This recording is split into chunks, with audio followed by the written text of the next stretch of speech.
আমি সাধারণত আমার পার্সোনাল বিষয় নিয়ে কিন্তু কখনো ভিডিও বানাই না বা আমার পার্সোনাল বিষয় নিয়ে কখনো কাউকে কিছু বলিও না। তো আজকে কিছু কথা বলছি, তাও আবার সেটা আপনাদের জন্যই। আপনারা অনেকেই বলেন যে সারাদিন ভিডিও বানায়, রিলস আপলোড দেই, তাহলে আমার বাচ্চাগুলো কার কাছে থাকে, আমার বাচ্চাগুলোকে কে সামলায়? তো আপনাদের জন্য কিছু কথা বলি। তো শোনেন, আমারও কিন্তু সবার মতো একটু ছোট সংসার রয়েছে। আর আমার দুইটাই ছোট বেবি। ছোটটার বয়স এই তো মাত্র 6 মাসে পড়লো, আর বড়টার বয়স মাত্র 2 বছর। আর ওর 2 বছর হলেও ও কিন্তু অনেকটা অসুস্থ।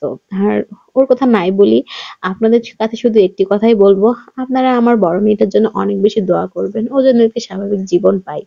কেন বললাম? কারণ ও কিন্তু এখনো চলাফেরা করতে পারে না, ও অনেকটা অসুস্থ। তো আমি কখনোই চাই না যে আমি আসলে কারো সিম্পেথি নেই, আমাকে আসলে আমার সিম্পেথি দেখিয়ে আমি ভাইরাল হই, এই ধরনের কোনো চাওয়া আমার নেই। এজন্য আমি কিন্তু আমার বড় মেয়েটাকে কখনোই সেভাবে ক্যামেরার সামনে নিয়ে আসি না, বা তাকে নিয়ে কিন্তু কখনো কোনো কথা আমি সেভাবে বলি না, আর বলতেও চাই না। শুধু এটাই চাই, আপনারা আমার মেয়েটার জন্য দোয়া করবেন। আর এই তো এটা হচ্ছে আমার পিচ্চি। এই পিচ্চিটার বয়স কিন্তু মাত্র 6 মাস। আর আমার দুটা মেয়েকে কিন্তু আমাকে সামলাতে হয়। হ্যাঁ, আমার শাশুড়ি আছে, আমার শাশুড়ি দেখাশোনা করে। তবুও যতই যতই কেউ দেখাশোনা করুক, মাকে তো নিজের দায়িত্ব পালন করতেই হবে, তাই না? আর হেল্পিং হ্যান্ড, অনেকেই বলছেন যে হেল্পিং হ্যান্ড রাখলে কি সমস্যা? তো নিজের সন্তানদের কি অন্য কারো ভরসায় রেখে যাওয়া সম্ভব? কখনোই সম্ভব না।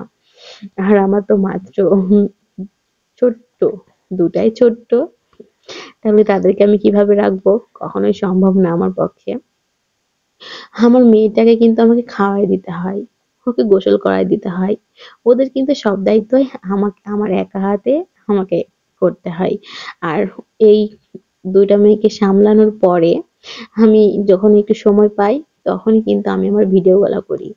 আর যখন তারা রাত্রে ঘুমায়, তখন আমি আমার ভিডিওগুলা এডিট করি। কখনো দেখা যায় যে একজন ঘুমাচ্ছে, আরেকজন জেগে আছে। আবার কখনো যদি দেখি যে হ্যাঁ, দুজনাই একসাথে ঘুমিয়েছে, তখনই কিন্তু আমি আমার কাজগুলা করে রাখি। তো আপনাদেরকে বলবো, আপনারা যারা সবার ৩ মিনিটের ভিডিও দেখে সারা জীবনটা নিয়ে জাজ করে ফেলেন, তারা দয়া করে এই ধরনের কথা বলবেন না। কারণ মানুষের সুখ-দুঃখ এগুলো নিয়ে কিন্তু মানুষের জীবন।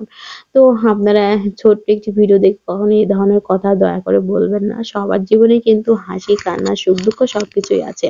সবাই কি সেগুলো শেয়ার করে? করে না। তো আমি কিন্তু কখনো এই ধরনের কথা শেয়ার করি না। আর ইনশাআল্লাহ কোনদিন করব না। শুধুমাত্র আপনাদের এই কথাগুলোর জন্যই কিন্তু আমি আমার এই কথাগুলো আজকে বললাম। আমার বাচ্চাগুলোকে কিন্তু আমাকেই সামলাতে হয়। তাদেরকে সামলাইয়ে তাদের সব কাজ করে তারপরেই কিন্তু আমি আমার ফোনের পেছনে